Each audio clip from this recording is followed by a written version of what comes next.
Okay. So this week has been a very difficult week and a painful week for the entire Jewish community. And the waves of different emotions have been washing over me all week long. As Shabbat was ending a week ago, last Saturday evening, I was shocked to learn, like many of you, that the Jews who had come to pray in the synagogue that morning at Congregation Beth Israel in Colleyville, Texas, were being held hostage by an extremist with a gun, and I was deeply afraid. At that point, we did not yet know how the story would unfold, and the shalom of Shabbat had been shattered.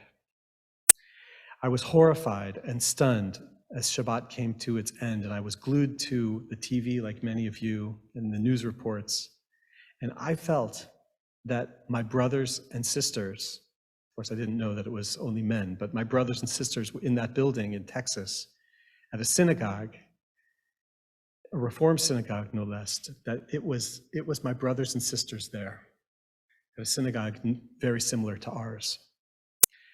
And then, when I learned that Rabbi Charlie Citron Walker and the other 3 Jews who were being held hostage were free, that they had escaped, that they had run out the door, and that they had survived and were alive, I immediately felt profound relief and gratitude. And I felt awe as I thought about their courageous and brazen escape. And then in the days since then, as we've heard more of the details of the story and turned the images in our minds of what occurred inside that synagogue over and over again all week long, I believe that many of us, rabbis and Jews who are synagogue members and just connected to the Jewish world, that we see ourselves in the places, and we have seen ourselves in the places of the members of that congregation and its rabbi in Colleyville. We imagine as if we were there probably. And if you're like me, then you can't help but ask yourself, as maybe you've done all week long, what would I have done in that situation? Where would I have gone? Would we have had the same strength and courage that they had? And by placing ourselves there, that's part of the trauma. And that's part of the way that we say that we're feeling vulnerable and feeling traumatized. It shouldn't be the case that anybody in any faith or religious tradition who's going to their house of worship to pray should feel those feelings, should feel unsafe. The world was not meant to be that way. And so tonight, we know again that our world is broken. Just like in this week's Torah portion, the tablets of the 10 Commandments that were given at Mount Sinai end up broken and shattered. And we feel the brokenness of our world. As one member of our community wrote to me in a supportive email this week, that a synagogue, how can it be that a synagogue, which is meant to be a kehillah shel chesed, a community based on love and kindness, a place meant for safety and open-heartedness, would become a target of hatred? That is wrong. But we know there is profound brokenness in our world. We Jews are caught in a larger web of hatred that is growing in America. The anti-Semitism that led a man with a gun to Congregation Beth Israel in Colleyville is part of the same web of hatred, of the larger web of hate that insidiously inspired the incidents in Pittsburgh and in San Diego, right here, a mile and a half away in Brighton, Massachusetts, when a rabbi this past summer was stabbed, and at an attack in Winthrop also this past summer, in which 2 African Americans were killed and more would have been killed if the assailant had not been stopped. Even though the anti-Semitism comes from different directions, it's all part of the same web. And that web includes the hate directed against the Asian American community, who's still hurting just like we are after the attacks in Atlanta, and against the Muslim community and against African Americans who experience hatred and bias each and every day. And when we think about this, this hurts. We don't even have to think about it. It just is hurtful. It just hurts. It hurts us and it hurts them. One of my Christian friends who's a minister and who's gay reminded me this week that it hurts when he and his husband walk down the street holding hands and they know that people will hate them without even knowing them. It hurts, and it hurts to be afraid. And tonight we speak that hurt out loud. But we don't stop there. Because to be Jewish is to acknowledge the pain that we feel and the brokenness, to acknowledge the narrow place in which we stand, and to know that sometimes we might be standing in the depths and in dark valleys where we feel afraid. But to be Jewish is also to rise up and to go higher, like on eagle's wings. To rise up, Ben Adam, Ale Lamala, Ale. In times of fear, in a time when we feel broken, what do? We come together. We show up for each other. The fact that there are so many people here tonight is a reminder that's what we do. We care for each other. We place ourselves with one another. And the fact that you're here tonight, that's an act of showing up, and it's an act of solidarity and oneness. And one day soon, I hope within the next few weeks, our COVID restrictions will, I hope, be a little bit more relaxed at Temple Sinai. And if you're comfortable, you could come in person as well as come on Zoom, because we're all connected to each other. We're all connected and we care. And in addition to caring within our own synagogue community, we know that we have the support of Jews and Christians and Muslims and many others. I received beautiful messages of support directed to the Temple Sinai community all week long from friends within our Brookline Clergy Association, my colleague who's an imam serving the Muslim community nearby sent me his prayers for our health and safety, and he expressed his horror at learning that it was a Muslim man who perpetrated the hostage taking in Texas last week. And I want to share with you what he wrote to me. He wrote, "I know words will not do justice to the tragedy that has just happened, nor rectify this wrongdoing, but I still wanted to express our support and offer words of prayers for this not to happen again, and that we will not stay silent about how wrong it is." He wrote, "May there be quick healing within your and our communities, and may we always be there in support for one another." I'm deeply grateful for that message. And just as they show up for us, as they have all week long, we will show up for them and for all others who experience hatred. That's number one, how we can rise higher. Number two is to remember the words in the Talmud of certain Rabbi Yanai, who taught this. He said, "Do not rely on miracles when danger comes," he said, "because perhaps a miracle won't arrive." It's a great, important teaching in Judaism. The training that Rabbi Charlie Citron Walker and his community received over the previous years helped them save their own lives. In the past, we too at Temple Sinai have had some of those trainings. We've walked through the building with professionals to learn how to prepare ourselves through awareness.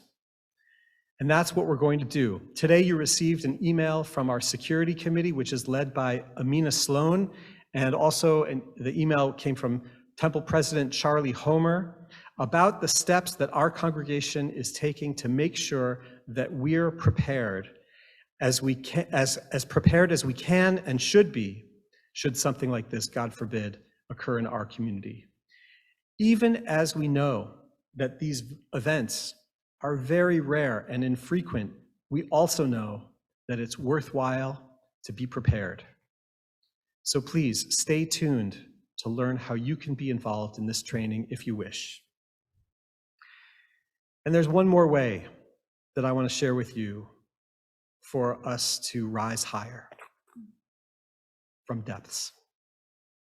I want to share with you some of the words spoken this week by Rabbi Charlie Citron Walker. It's just great, by the way, to see a Reform rabbi so poised and thoughtful in the media over and over. His words have been so impressive and thoughtful, and he's been very impressive both during the hostage situation in his congregation and afterwards in sharing his words, which I would say is sharing his Torah with the Jewish community and with the world this week. And by the way, I just want to say, I don't know Rabbi Charlie Citron Walker, although we're both Reform rabbis. He's a little younger than I am. But we were ordained from the same rabbinical school, and he's a member of the Reform movement, a rabbinic association that I'm a member of, and he and I are, of course, on some of the same Facebook groups for rabbis. There are many groups like that. This is what he said on Wednesday in an interview with Mary Louise Kelly from National Public Radio's All Things Considered program. Some of you may have heard this. At the conclusion of her interview with him, she said to him, I have to ask you. She said, I have to ask you, next time there is a knock at your door and a stranger says, I'm cold, can I have something to drink? What will you do? And this is what Rabbi Charlie said. He said, this one individual was one individual. And he said, I have led thousands and thousands of services. This was the first time that we had something along these lines. When someone comes to the door of a synagogue, he said, they're asking themselves questions. They're asking, am I going to be accepted? Whether there's somebody who is Jewish, who's coming in from another community, or from our community, whether they're not Jewish, and maybe they're exploring Judaism for the first time, or maybe they just want to see what a Jewish service is all about because they're curious. And they're asking, am I going to belong? I want them to know that they are going to belong. He says, we can't forget about who we are. Hospitality means the world. And he says, I will tell you that we will do what we will always do, which is the best we can. Whether we're a synagogue or a church or a mosque, whether we are religious or not, we are imperfect human beings trying to live the best we can because we can't know the future. We can't know what's coming.